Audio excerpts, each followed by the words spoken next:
इंदु जी का सवाल। हाँ जी इंदु जी पूछें। राजेश जी, आप बोल रहे हैं कि लक्ष्मी जी सबसे ऊपर हैं, राइट? लक्ष्मी जी चार हैं। हाँ उसमें चार से। हैं, उसमें हाँ टॉप में लक्ष्मी जी हाँ आते हैं। हाँ। तो डज इट मीन के जो ये लक्ष्मी जी रिप्रेजेंट्स वेल्थ, तो कि वेल्थ ये सबसे ऊपर है, मानी जाती है, ये सोचें हम? एब्सोल्युटली।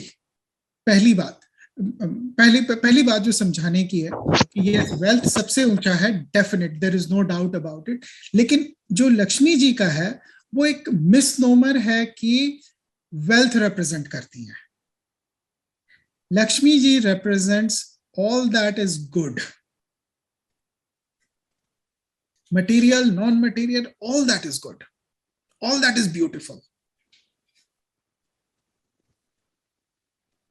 ओके, ये मेरा क्वेश्चन यहीं पे खत्म हाँ हो जाता है। हाँ, बहुत अच्छा सवाल था और मैं इस चीज को एक्सप्लेन कर रहा हूँ कि Lakshmi ji represents all that is good, all that is beautiful and all that is moving. बढ़ रहा है, कहीं चल रहा है, किसी प्रोग्रेस पे है। मूविंग का मतलब मेरा प्रोग्रेस पे है। All that is moving. अगर लक्ष्मी जी को मैंने अगर एक शब्द में डिस्क्राइब करना हो ना, तो वो वेल्थ नहीं होगा, दैट विल बी प्रॉस्पेरिटी। हर चीज में prosperity, that is Lakshmi. In one word, Lakshmi is prosperity. And तो everyone that needs and wants is prosperity.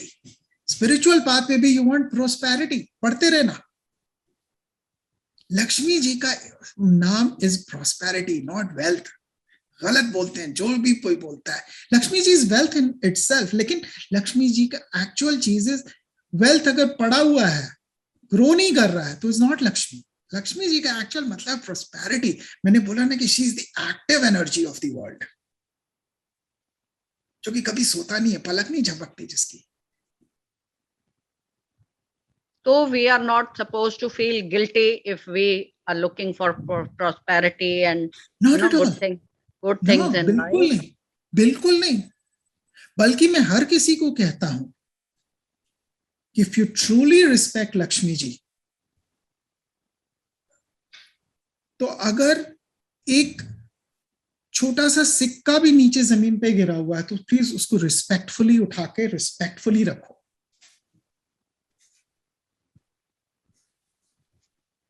वो आप उस एक छोटे से सिक्के को रिस्पेक्ट नहीं दे रहे हो, आप बेसिकली एक लक्ष्मी के इमेज को रिस्पेक्ट दे रहे हो। That is the level of respect you should have. And Lakshmi means prosperity, not wealth. Wealth is a very small part of prosperity. And it could also mean spiritual prosperity and spiritual wealth. Okay. Wealth को भी समझना जरूरी है। Even health is wealth, तो इसको समझना जरूरी है। अगर आप वेल्थ को अगर प्रॉपर वेल्थ की डेफिनेशन में समझोगे तो फिर समझ आ जाएगी, लेकिन अगर आप वेल्थ को नैरो वे में समझोगे तो नहीं समझ आएगी। ठीक है, पर लक्ष्मी जी को जब भी आप समझो, वन वर्ड में अगर समझना है तो लक्ष्मी जी का दूसरा नाम है प्रॉस्पेरिटी। अगर इंग्लिश में बोलूं तो, हिंदी में बोलूं तो समृद्धि।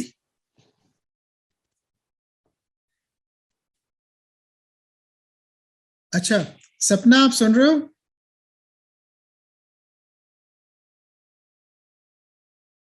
सपना? हाँ जी भैया। अच्छा, तो मैं जस्ट एक जनरल मतलब ना थोड़ा सा आपको एड्रेस करके बता रहा हूं, पर मैं सबके लिए बता रहा हूं कि हम लोगों को अच्छी बातें सुननी है, सत्संग सुनना है, भगवान के अवतारों की बातें सुननी है। राम के अवतार की बात, रामायण, कृष्ण के अवतार की बात महाभारत के थ्रू और भगवत गीता के थ्रू। लेकिन हमें बहुत सारा ना कहानियों में नहीं पढ़ना है, क्योंकि आप उलझ के रह जाओगे कि ये हुआ, वैसे हुआ, फलाना हुआ, ढमकाना हुआ। उन कहानियों का हमने करना क्या? इन दी एंड उनका सार क्या है? ठीक है। और जो शिव भक्त हैं वो ये दिखाने की कोशिश करेंगे कि शिव बड़े हैं और विष्णु छोटे, और विष्णु भक्त हैं वो दिखाने की कोशिश करेंगे कि विष्णु बड़े और शिव छोटे। ठीक है। और कोई कहता है कि बस शिव ही आदिदेव हैं, ठीक है। तो मैंने जैसे समझाया कि ये सब मैं किताबों से कुछ भी नहीं बता रहा हूँ, ये मैं अपने एक्सपीरियंस से बता रहा हूँ कि जो आदि भगवान है, जो आदि देव है, वो निराकार रूप है। और उस निराकार आदि भगवान समझ लो, आदि भगवान के निराकार रूप के 4 प्राइमरी रूप हैं। अब उनमें कोई बड़ा छोटा नहीं है, और उसी के वो 4 रूप हैं। आप समझो कि एक पिलर है जिसके 4 फेसेस हैं। उसमें ये कहना कि शिव जी बड़े और विष्णु जी छोटे, या विष्णु जी बड़े और शिव जी छोटे, या ब्रह्मा जी छोटे, ये कहना ही बेवकूफी है, ये समझ ही बेवकूफी की है। वो एक ही आदि भगवान के 4 रूप है भैया, ये तो ठीक है। हाँ, और दूसरी बात मैं ये बताना चाह रहा था कि आप रामायण में देखो तो एक बड़ी समझने वाली बात है और बहुत प्यारी बात है, और मैं इस चीज को लोगों को समझाने की कोशिश करता हूं कि राम ने हर जगह पे, अब राम तो विष्णु के अवतार हैं, तो उनको फिर तो विष्णु की पूजा करनी चाहिए थी, तो वो तो अपनी पूजा हो जाएगी ना। राम ने, अब यहाँ पर ना मैं कुछ बात समझाने की कोशिश करता हूँ, लोग इसको थोड़ा सा ध्यान से सुने, कि राम जहां भी गए हैं उन्होंने शिवलिंग की स्थापना की है, ठीक है। और समझे कि शिवलिंग की स्थापना राम जी ने क्यों की है, क्योंकि शिवलिंग निराकार भगवान का ही प्रदर्शित करता है। कहते हैं हम शिवलिंग है, लेकिन शिवलिंग निराकार है, ठीक है। एक आकार के रूप में है, लेकिन हम उसमें भी निराकार को दिखाने की कोशिश कर रहे हैं। इसीलिए भगवान राम ने हर जगह शिवलिंग की स्थापना की है, बाकी किसी मूर्ति की स्थापना कभी नहीं की राम जी ने। कभी सुना कि राम जी ने किसी और मूर्ति की स्थापना की हो? शिव की भी मूर्ति की स्थापना कहीं नहीं की है राम जी ने। रामेश्वरम में भी जब वो गए हैं तो शिवलिंग की स्थापना की है, जो कि हमारे सनातन में माना जाता है कि निराकार है, ठीक है। तो 2 रूप हमारे यहाँ बहुत सबसे ज्यादा पूजे जाते हैं, शिवलिंग रूप में और शालग्राम रूप में। दोनों निराकार है, दोनों निराकार को दर्शाते हैं। तो अगर भगवान राम को भी समझते हो आप या कोशिश करते हो, तो उनकी जिंदगी से ये चीज देखो कि उन्होंने हर जगह शिवलिंग की स्थापना की, यानी कि वो भी निराकार को स्थापित कर रहे थे।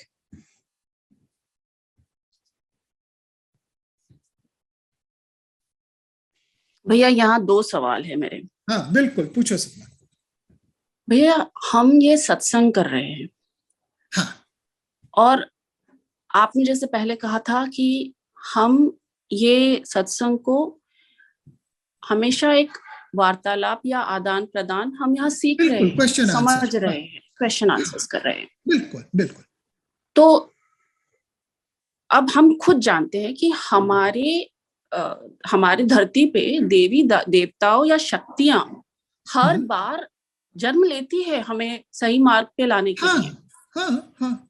तो कई सारी चीजें हैं जो हम उसे चाहे कहानी कह ले, माइथोलॉजी कह ले, पर ये मतलब ये हमारी भावनाओं से जुड़ा हुआ है। तो ये जरूरी है कि जब हम कुछ कह रहे हैं तो हम पहले उसके बारे में रिसर्च कर लें, या फिर मैं जानती हूँ कि आप अपने एक्सपीरियंस से कह रहे हो, पर जरूरी नहीं है कि एक्सपीरियंस इतना विकसित हो गया है कि वर्ल्ड के कोने कोने की हर एक चीज पता हो, जरूरी नहीं है। हाँ, मैंने सपना इसीलिए बोला कि मैं स्कॉलर नहीं हूं ना, मैंने उन पे पुराणों पे और उनकी कहानियों पे और उन सब चीजों पे रिसर्च नहीं किया, और इसीलिए मैंने बोला कि मैं एक्सपर्ट नहीं उन चीजों पे, मैं उन चीजों पे कमेंट नहीं करना चाहूंगा। और बहुत सारी चीजें हैं जो कि ऐसा लगता है पढ़ने के बाद में, और मैं उन चीजों की बात नहीं कर रहा हूँ जो आप कह रहे हो, मैं एक जनरल बात कर रहा हूँ कि बहुत सारी चीजों हैं जो कि पढ़ने पे ये लगता है ना कि एक बायस के साथ लिखी गई हैं। वो शिव भक्त ऐसे लिखेंगे कि वो सबसे बड़े हैं, विष्णु भक्त लिखेंगे कि वो सबसे बड़े हैं, बाकी उनसे छोटे हैं। तो मैं वही समझाने की कोशिश कर रहा था कि हमको इन कहानियों में नहीं पढ़ना है, ये अपनी अपनी, देखो भक्त की नजर से उनका रूप ही सबसे बड़ा होता है, बाकी के रूप छोटे होते हैं। और मैं ये बता रहा हूँ कि रूप कोई छोटा बड़ा नहीं है, रूप सब सेम है, ठीक है। और निराकार से जब वो साकार में भी लेते हैं तो मैंने बताया कि ये इक्वल है, ये सारे, विष्णु भगवान, लक्ष्मी जी, ब्रह्मा जी, शिवा, ठीक है। अब सनातन जो धर्म है, मैं इसको समझाने की कोशिश कर रहा हूं कि इसमें इतने ग्रंथ, इतने किताब, इतनी बातें हैं, और मैं कभी नहीं क्लेम करूंगा कि मुझे सबका पता है, हो भी नहीं सकता है। पर हमारी बेसिक बिलीफ देखो भैया, हम कितने उलझे हुए हैं, और आखिर हमें पहुंचना तो वो एक निराकार शक्ति से है, हमें उस निराकार शक्ति तक पहुंचना है। फिर बाइबल यही कहता है कि there is a holy spirit, फिर कुरान यही कहता है कि अल्लाह को कोई देख नहीं सकता। तो हम पहले तो आकार से शुरू करते हैं, और हमें अपने आकार से इतना लगाव होता है, और हमारी तो अपनी, मतलब हम तो अपने दादी नानियों से सुनते हुए आते हैं ये कहानियां, जो जिसे हम कहानियां नहीं मानते, हम इसे सत्य, हमारा धार्मिक पुराण मानते हैं। तो हर एक चीज की अपनी एक मान्यता है, क्योंकि वो हमारे बिलीफ सिस्टम में है। हाँ, हाँ। और अब आप मतलब आज के ही इससे समझिए कि हमारे बिलीफ सिस्टम में कितने वर्जन्स है। हाँ हाँ, डेफिनेटली। और मैं इसको ना ऐसे कहता हूँ कि जब हम स्कूल की शुरुआत करते हैं, किंडरगार्टन या इसमें, तो हमें पहले पढ़ाया जाता है sun rises in the east, sets in the west, जो कि एक सत्य है अपने आप में। फिर हम जब थोड़े से मिडिल स्कूल में आते हैं और फर्दर पढ़ाई होती है, तो पढ़ाया जाता है कि sun never rises and sun never sets, it is the motion of the earth that makes you feel like sun rises and sun sets. तो we grow from one truth to another truth. अगर हम पहले ही truth को पकड़ के बैठे रहेंगे कि sun rises in the west east and sun sets in the west, तो हम दूसरे ट्रुथ तक, उससे बड़े ट्रुथ तक नहीं पहुंचेंगे। फिर उस ट्रुथ के बाद भी कुछ आगे का ट्रुथ कल को पता चल सकता है, तो पीछे के ट्रुथ को जब हम छोड़ने को राजी होंगे, तो हम उससे बड़े ट्रुथ की तरफ बढ़ सकते हैं। तो हमें वो विलिंगनेस रखनी है।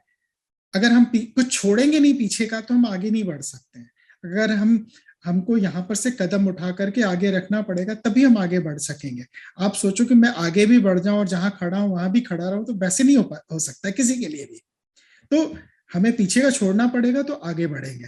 तो हम एक ट्रुथ से अगले ट्रुथ पे, उससे बड़े ट्रुथ पे जाते हैं, फिर उससे बड़े ट्रुथ पे जाते हैं, और जो निराकार फॉर्म ऑफ गॉड है वो अल्टीमेट ट्रुथ है।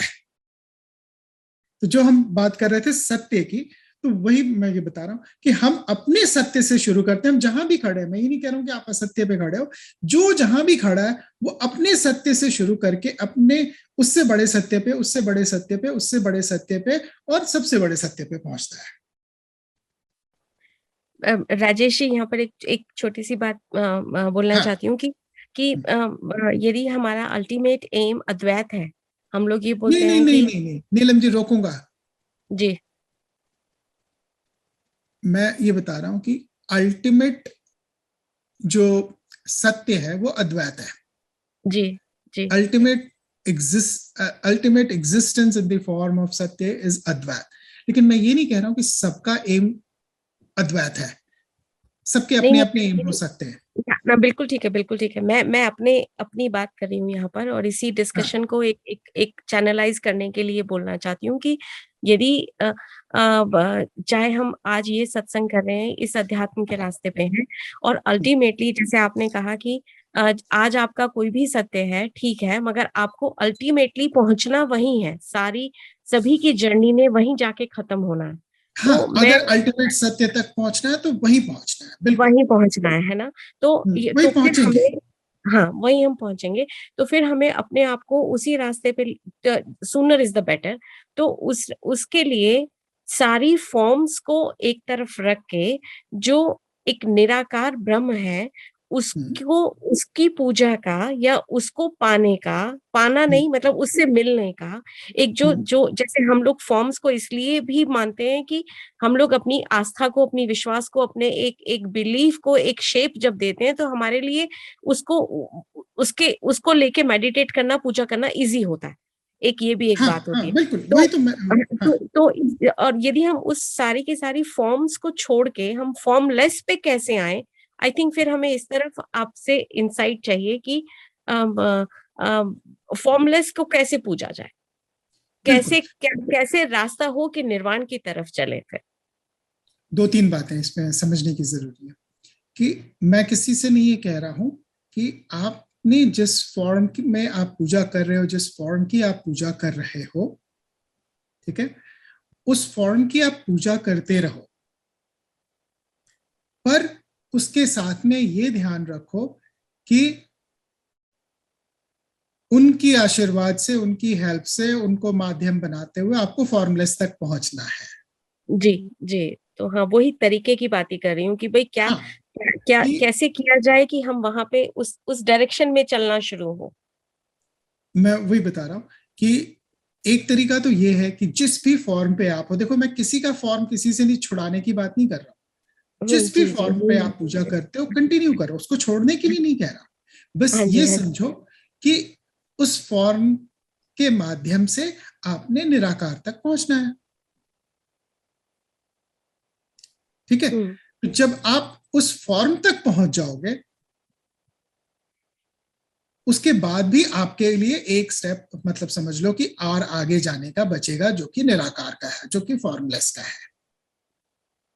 जी तो कोई भी फॉर्म गलत नहीं है, सो लॉन्ग एज आप इस अवेयरनेस के साथ आगे बढ़ो कि इस फॉर्म की आशीर्वाद से, मदद से, प्रेयर से फिर मुझे वहां तक पहुंचना है और उसके बाद मुझे फॉर्मलेस तक पहुंचना है, निराकार तक पहुंचना है, अद्वैत तक पहुंचना है। तो कोई भी रास्ता गलत नहीं है। अगर जी वो फॉर्म ही आपका फाइनल डेस्टिनेशन है तो फिर आप वहां तक तो पहुंच जाओगे, अद्वैत तक नहीं पहुंचोगे, निराकार तक नहीं पहुंचोगे। जी आई बात? जी जी जी जी, ठीक है। तो फॉर्म में अपने आप में कोई बुराई नहीं है। दूसरा, मैंने जो नवतेज जी ने सवाल किया था उसका जवाब देते हुए मैंने बताया था कि या तो आप अपने मन को शांत करते करते, जब आपका मन बिल्कुल शांत हो जाएगा तो आप ऑटोमेटिकली फॉर्मलेस पे पहुंच जाओगे।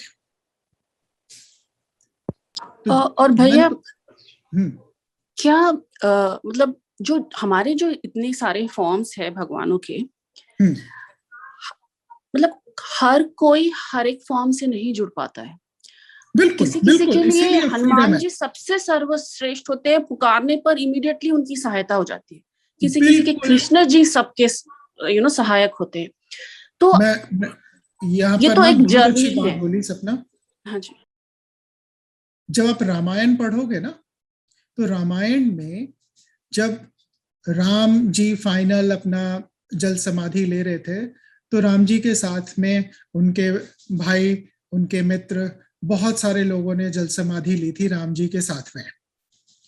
और हनुमान जी भी राम जी के साथ में जल समाधि लेना चाहते थे, पर राम जी ने सबको अपने साथ जल समाधि लेने की अनुमति दी, पर हनुमान जी को नहीं दी। क्यों नहीं दी? तो उन्होंने बोला है कि हनुमान, मेरे जाने के बाद, मेरे शरीर रूप से समाधि लेने के बाद तुम्हें यहां रुकना पड़ेगा मेरे भक्तों के लिए, और कलयुग में तो सबसे ज्यादा जरूरत पड़ेगी मेरे भक्तों को तुम्हारी। तो इस बात को आप समझो, मतलब आपने बहुत अच्छा सवाल उठाया सपना। और राम जी का ये आदेश भी है हनुमान जी को कि उनके भक्तों के लिए पहुंचना है उन्होंने फटाफट। तो आपने बिल्कुल ठीक कहा कि सबसे पहले पहुंचते हैं हनुमान जी, क्योंकि वो धरती पर ही है, उनको किसी और लोक से आने की जरूरत नहीं है। और हनुमान जी तो वो हैं कि जब संजीवनी बूटी लाने की बात हुई लक्ष्मण जी के लिए, तो हुआ कि कौन लेकर के आ पाएगा सुबह से पहले, तो हनुमान जी ने बोला ना कि मैं तो एक क्षण में पृथ्वी के 7 चक्कर लगा लूं। तो वहां पर से संजीवनी बूटी हिमालय से लेके आना कौन सी बड़ी बात है? तो हनुमान जी जिस स्पीड से पहुंच सकते हैं किसी के पास, उस स्पीड से कोई देवी देवता नहीं पहुंच सकता। बिल्कुल सही कहा सर अपना आपने। और वही मैं याद दिलाना चाहता हूँ लोगों को कि राम जी इसीलिए तो उनको छोड़ के गए हैं, ये आदेश दे करके कि मेरे भक्तों के लिए, कि मेरे भक्तों को बहुत जरूरत होगी, और कलयुग में तो सबसे ज्यादा जरूरत होगी। कलयुग में जब धर्म इतने संकट में होगा तो राम जी के भक्तों के साथ, मतलब भगवान के भक्तों के साथ, सही मार्ग पर चलने वालों के लिए कौन हेल्प करेगा? तो राम जी इसलिए उनको छोड़ के गए। नहीं तो राम जी को क्या मुश्किल थी, जैसे औरों को उन्होंने परमिशन दे दी कि आओ मेरे साथ तुम भी समाधि ले लो, तो उन्होंने हनुमान जी को भी दे दिया होता। लेकिन नहीं, उनको पता था कि कलयुग में क्या होने जा रहा है, मतलब राम जी के जाने के बाद क्या होने जा रहा है, तो हनुमान जी को इसलिए स्पेशली छोड़ के गए। तो बिल्कुल आप ठीक कह रहे हो सपना। मैं खुद लोगों को कहता हूँ कई बार जन्मपत्री देखने के बाद कि आप हनुमान जी के साथ कनेक्ट करो, आपका उद्धार होएगा, आपके जो है सो आपकी बाधाएं दूर होएगी। ठीक है। लेकिन जब हम लोग यहाँ पर ये जो इस सत्संग में जो हम लोग बात कर रहे थे अभी तक, वो ये था कि हम लोग मोक्ष या निर्वाण के रास्ते की बात कर रहे थे। तो उस कारण से मैंने कहा कि फॉर्म को छोड़ना पड़ता है, फॉर्म को साइड रखना पड़ता है। लेकिन अगर एक बार मोक्ष और निर्वाण की बात को साइड करें, एक नॉर्मल स्पिरिचुअल की डेवलपमेंट की बात करें, हम अल्टीमेट स्पिरिचुअल डेवलपमेंट की तरफ ना जाएं, तो मैंने वही बोला कि मैंने कहा कि आकार का, रूप का, फॉर्म का बहुत बड़ा इंपॉर्टेंस है। मैंने बोला ना वो सीढ़ी है, जैसे गुरु एक सीढ़ी है, तो उसी तरह से रूप जो है वो सीढ़ी है। अगर लोग मुझसे पूछते हैं तो मैं ये कहता हूं जो सबसे अच्छी सीढ़ी है कलयुग में और इस टाइम पे, वो हनुमान जी है, क्योंकि हनुमान जी को साक्षात सह शरीर रूप में मौजूद है। वो रहते चाहे इनविजिबल इसमें है, लेकिन सह शरीर रूप में वो मौजूद है, और भगवान के भक्तों के लिए ही वो रुके हुए हैं। तो इसलिए मैं लोगों को कहता हूं, जहां भी जरूरत पड़ती है, ये सारा मैं एडवाइस देता हूं कि हनुमान जी से कनेक्शन में आप रहो। अपनी मुसीबत में, अपनी तकलीफों में हनुमान जी को याद करो, उनको बुलाओ, क्योंकि सबसे पहले पहुंचने वालों में से हनुमान जी हैं। ठीक है। और वो साक्षात सह शरीर पहुंचते हैं, आप नहीं देख पाओ चाहे, लेकिन वो साक्षात सह शरीर पहुंचते हैं। ठीक है। अब मैं आपको सपना एक बात बता रहा हूं कि सब कुछ के बावजूद, यहाँ पे सबके लिए मैं एक बात बता रहा हूं कि सब कुछ के बावजूद, बिल्कुल क्लियर यहाँ पे बताऊंगा कि साक्षात निराकार के से मिलन के बावजूद, साक्षात निराकार से आप समझो दर्शन, मिलन, जैसे भी शब्द यूज करो, उसके बावजूद भी अगर आप ये कहो कि क्या मैं हनुमान जी को नहीं बुलाता, बिल्कुल बुलाता हूं। कई बार बुलाता हूं, कई दिन में कई बार बुलाने की जरूरत पड़ जाती है, बिल्कुल बुलाता। ठीक है। जो जैसे हनुमान जी का रूप है या कोई और भी रूप है, कई बार मैं जैसे एक बात बता रहा हूँ, एस्ट्रोलॉजी का मैं किसी को उपाय बता रहा होता हूँ और राहु किसी का बहुत भारी हो रहा होता है, तो उन्हीं शिव जी के भैरव रूप की पूजा करने को मैं कहता हूँ। भैरव रूप पे चढ़ावा, मतलब पूजा करके उन पे शराब चढ़ाने के लिए कहता हूँ। ठीक है। शिव का ही रूप है भैरव, लेकिन भैरव के रूप में पूजा करने से राहु शांत होता है। मैं जस्ट एक बात बता रहा हूँ कि लाइफ की प्रैक्टिकलिटी को हम कभी नहीं भूलेंगे, और उस प्रैक्टिकलिटी में साकार जो रूप है वो इंक्लूडेड है प्रैक्टिकलिटी में। ठीक है। लेकिन जब हम निर्वाण की, अद्वैत की, इस मोक्ष के रास्ते पर चल रहे हैं, तो उस रास्ते में मैं समझाने के लिए कि हम आकार का से हेल्प लेते हैं, आकार के माध्यम से हम आगे बढ़ते हैं, लेकिन अल्टीमेटली हमें निराकार पे जाना होता है। तो इसका मतलब ये नहीं है कि आकार की कोई इंपॉर्टेंस नहीं है, मैं तो बहुत मानता हूं। इसीलिए मैं एक सेशन करना चाह रहा था मूर्ति पूजन के ऊपर, क्योंकि मूर्ति पूजन बेस्ट, मतलब मूर्ति आकार का बेस्ट रूप है। ठीक है। मूर्ति से अपने ध्यान को केंद्रित करने का अपॉर्चुनिटी मिलता है, ध्यान को केंद्रित करने का है, लेकिन वो एक स्टार्टिंग पॉइंट है, वो एंड पॉइंट नहीं है। वो एक माध्यम बन करके हमारा ध्यान केंद्रित करके हम उसको रूपांतरित कर सकते हैं। और इसीलिए कई बार मूर्ति पूजन से भी ज्यादा, इसीलिए हम लोगों के यहाँ जो मैंने बताया कि ये जो दो रूप हैं, शिवलिंग और शालग्राम, ये है निराकार के। ठीक है। देखने में हमारे सामने एक आकार होता है, लेकिन वो सिर्फ फोकस करने के लिए, लेकिन हम बेसिकली निराकार की तरफ ही बढ़ रहे होते हैं। अगर आप लोगों को हमारा ये चैनल पसंद आ रहा है तो प्लीज़ कमेंट करके हमें बताएं। अगर किसी खास विषय पर वीडियो देखना चाहते हैं तो वो भी कमेंट सेक्शन में लिखकर हमें बताएं। हमारा उद्देश्य सनातन धर्म की परंपराओं, सनातन धर्म के रीति रिवाज, सनातन धर्म की गहराइयों को समझना और समझाना है। हमारे इस उद्देश्य में आप भी हमारी मदद कर सकते हैं, हमारे वीडियोस को लाइक करके, हमारे चैनल को सब्सक्राइब करके और अपने परिवार और मित्रजनों में शेयर करके। धन्यवाद।